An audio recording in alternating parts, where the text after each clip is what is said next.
Hi, I'm Ben. Welcome to my book corner. We have an unboxing video for you today. This is my latest box from Your Paper Quest.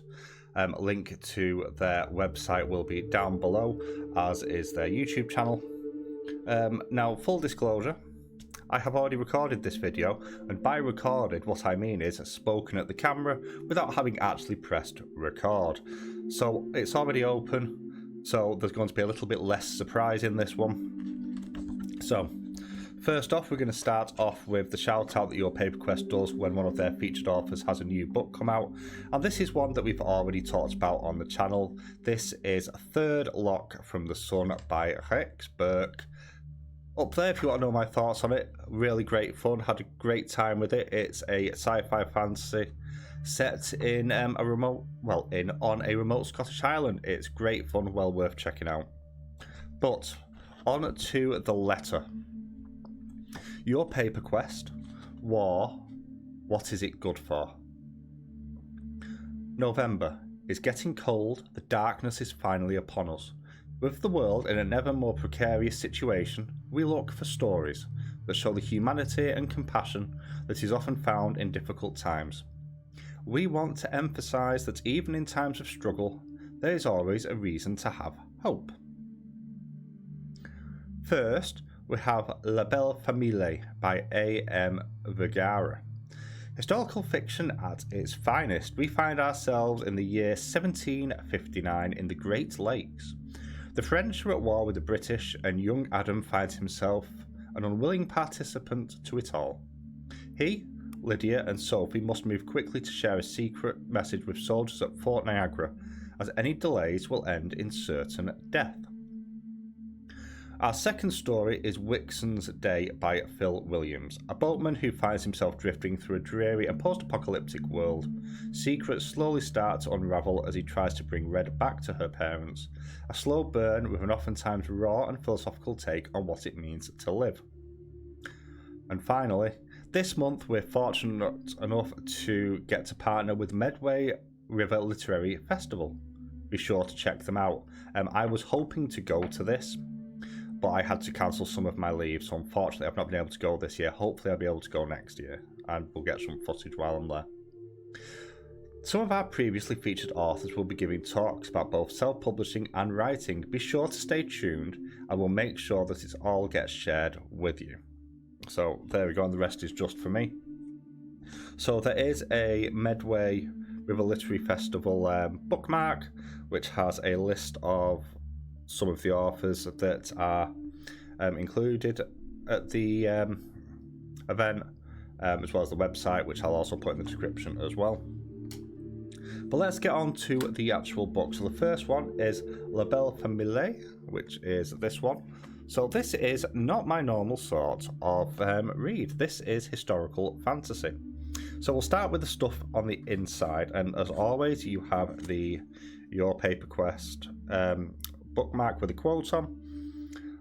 One didn't need a name to be a person. One only needed the love of another, and his mother loved him more than she loved life. And then what we have is this little letter, which I like it when they do things like this. Now this is, I'm going to struggle to read this because it's in cursive. So, in the event that I should fall in battle, please send this letter, my rosary, and my sabre to Marie-Therese Mignon, Rue de Notre Dame, Montreal, Ville-Maurice. This is so small. Merci, madame. If you are reading this, I have gone on to my just punishment or reward, if God is merciful. I don't own much, but what I have I leave to you and my siblings as tokens of remembrance. The sabre I leave to Pierre, though I pray he never needs it. I know he longs to follow in my footsteps, but war is not what he thinks.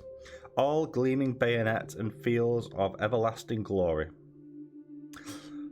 For Marianne, I leave Le Costume de Paris. She called it boring, but I hope it will remind her of her loving older brother. I leave my chess set to Louise. Though he can defeat his other siblings, he should recall he never could win against his older brother. My fishing rod I leave to Marie Theresa. Maybe without her eldest there to pester her, she'll eventually succeed in catching a fish. For little Margaret, I leave the flute I carve. Perhaps she can bring beautiful music out of it instead of the shrill whistles I woke her with when she overslept and missed mass. For you, chérie madame, please keep my rosemary. Pray for me as you pray for Daniel, Constance, and Charles, with whom I am now reunited. My time in the Troupe de la Marine has been difficult, but not without some joy, especially in seeing something of the majesty of creation. I hope someday all the warring nations of this land can make peace and have the opportunity to look upon the wondrous Chutes de Niagara, which I presume is Niagara Falls. I know not what else to write, save that I loved each of you with all my heart and would have traded my very soul just to have one more day with you. À toi, mon ami, Adam. And please do not blame Father for this. So that's the 3 bits you got in. The actual blurb for this one. If the fort at Niagara Falls, Canada, falls, it's 1759. The French were at war with the British over the Great Lakes region. When the British besieged Fort Niagara, 3 reluctant allies, a French Marine deserter, the wife of a British Army translator, and the survivor of a brutal French attack, must brave the unforgiving wilderness to warn the British of advancing French reinforcements. The success or failure of their mission will decide the war and the fate of the continent. So, I've not read historical fiction for a long time. The last one I think I remember reading, I was a child. And I had an obsession with pirates and ships and boats at the time, so it may have been like a Hornblower novel, something like that. It was a long time ago. I had an obsession with ships of the line at the time. So, yeah, it's not the only historical fiction I picked up recently, but that's for another video. And the next one is Wixon's Day by Phil Williams. So, there we go. Bit more of a fantasy vibe coming off this one. So inside this, we have, again, the bookmark. So, a life without structure isn't really a life, Marky. Most people are out there building something out of themselves, something they can use. What are you doing? Apparently the ability to read has abandoned me today. And then what we have this time is the author note. So, thank you for reading Wixon's Day, my debut novel, and one which perhaps remains my most personal. Wixon's Day was first released in 2012, but I'd been working on it for at least 5 years by that point. I remember writing it in roughly 2 stages, with the first half while I was unemployed and reeling from a rough time teaching in the Middle East, broadly informing Marcus's experiences in the mines. The second half came a few years later, when I found myself isolated in Russia, teaching again, kind of. The book in many ways was about processing the feelings of travelling alone, through tough places, trying to make sense of a world that didn't add up. It was also an attempt for me, drifting listlessly professionally, to emanate the books that had most drawn me back into reading, an amalgam of lofty aspirations towards Mark Twain and Cormac McCarthy. It's hard for an author to revisit their early writings, as we naturally see all the imperfections, all the things we didn't know in what came before, but there's also a lack of inhibition in our earlier attempts to do things that no one told us we couldn't or shouldn't do.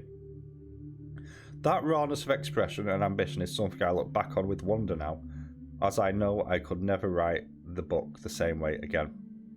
Wixon's Day remains a reader favourite, and it's that honest rawness that I attribute for this.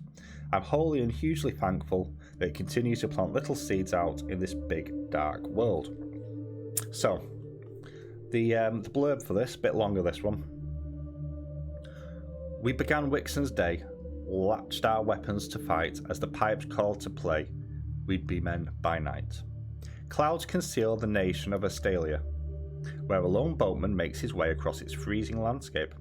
Marcus drifts through the dystopian empire without meaning, searching for hope of a better future as he scavenges to survive. In the dead land of the north, they say the sky is clear and the stars shine. Marcos dreams of seeing it, believing that there is something more to this world. With rebels plaguing the canals, hunted by the authoritarian border guard, and the guards of the metropolis pursuing Marcos for his attempt to liberate a child, the route north is wrought with peril.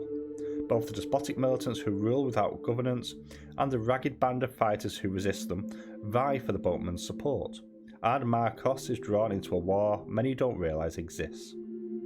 His journey is not just into the inhospitable north, but into the darkest truths of his people and their history, unravelling secrets as foggy as the world around him. This post-apocalyptic adventure closely follows its apathetic protagonist through a devastated world with a little understood past into an increasingly chaotic fight for survival. Now, I like my dystopias, so that really does sound like it's going to be a winner for me as well. But that's it. That is my 2 books from Your Paper Quest this month. 2 very, very different titles. So I'm interested to see how they'll both bear out. And again, I've not read historical fiction in a long time. I do need to get to that. I do have another one to read, which I've already mentioned. That's another video. But I hope you've enjoyed this unboxing video as much as it is an unboxing, considering I've already recorded it once. I'd love to know what you're reading this month, or if you have book subscriptions, what book subscriptions are they? Let me know in the comments down below. I'll catch you all very soon.